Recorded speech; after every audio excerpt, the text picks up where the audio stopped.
చేయండి. అంతకుముందు తెలుగుదేశం 2019, 24 కాకుండా 14 మంది చూడండి ఎట్లుంటుందో.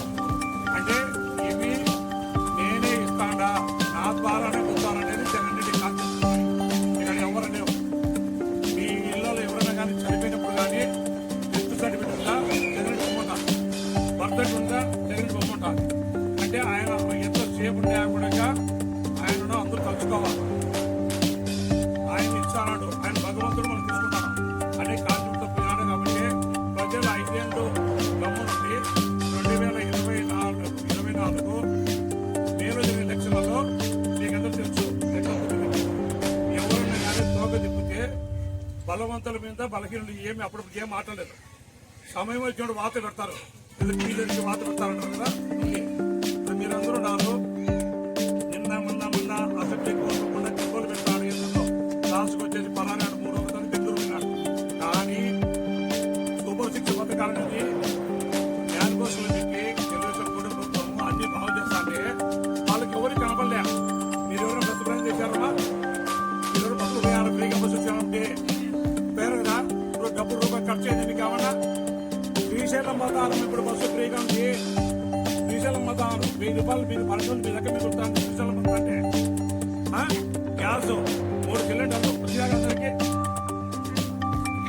రానోళ్ళు ఉంటే ఎవరైనా కానీ మీరు చెప్పేది రానోళ్ళు ఉంటే తెలుగుదేశం పార్టీ ఆఫీస్ కాడికి వచ్చి చేయండి. మీరు ఏదైనా కానీ ఏదైనా ఆకోకుంటే తెలుగుదేశం పార్టీ ఆఫీస్ కాడికి వచ్చి ఆడ కంప్యూటర్ బిల్లు ఉన్నాడు, మీ ఆధార్ కార్డు మీ ఫోన్ నెంబర్ ఇస్తే మీకు సమాధానం చెప్పేదాన్ని మేము సిద్ధంగా ఉంటాము. మీ ఇంటి కాడ మీరు కూర్చుంటే మీ సమస్య మాకు తెలియదు. అందుకు కాబట్టి సిలిండర్లు వస్తాయి, బస్సు ఫ్రీ వచ్చా, మన 3000 రూపాయలు 4000 పెన్షన్ చేశా, 4000 నుంచి 6000 చేశాడు, 10,000 నుంచి 15,000 చేశాడు. పిల్లలకు వచ్చేసి ఇంట్లో ఇట్లా పిల్లలందరూ 4 పిల్లలు నడుపుతున్నాము.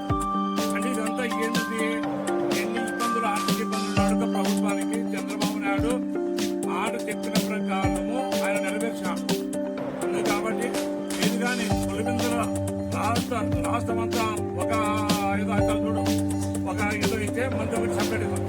అందుకని మీరు కానీ దయచేసి రేపు ఎలక్షన్లకైనా ఉండక మున్సిపల్ తొందరగా వస్తున్నాయి. ఈ ఎరగుడు పనులు కానీ మీరంతా గొప్ప పనులు చేసుకుని మరి ఒక అవకాశం ఏంటి మాకు కానీ ఇచ్చినప్పుడు అర్థమవుతుంది మీకు మా పరిపాలన అనేది ఏమైంది. ఇప్పుడు చంద్రబాబు నాయుడు చెప్తున్నాడు, మేము ఎమ్మెల్యే కాదు, ఎంపీ కాదు, కౌన్సిలర్ కాదు. ఒక్కపారు అవకాశం ఇచ్చి 7 ఉండే కౌన్సిలర్ ఏం చేస్తాడు, ప్రజలకు అందుబాటులో ఉంటాడు లేదా ఏమైంది అర్థమవుతుంది. కావున దయచేసి మీరు కానీ ప్రభుత్వ పథకాలు అనేది మీ ప్రజల సొమ్ముతో చేసేది. ఇది ఎవరు సొమ్మని చెప్పాం, మేము చేస్తాము మాదని జగన్ రెడ్డితో మేము చెప్పాం. ఇది మీ డబ్బుతోనే మీకు వచ్చిన లాభం చేసి ఈ సంక్షేమ పథకాలు అమలవుతాయి. దానితో వచ్చేసి రోడ్లు బాడులు చేసి మీ ఎరుగుడు పనులు ఆశిస్తున్నారండి. ముఖ్యమంత్రిగా ఏదైనా ఉన్నాడు, ఈ రోజు రోడ్లు అన్నీ పెండింగ్ ఉన్నాయి. ఎవరు చేశారు? మీకేమన్నా ఒకరికైనా స్పందన ఉందా, ఒక పాలన ఉందా? ఆలోచన చేయండి. అవన్నీ కావాలంటే తెలుగుదేశం ప్రభుత్వం, కూటమి ప్రభుత్వం అధికారం ఉంది.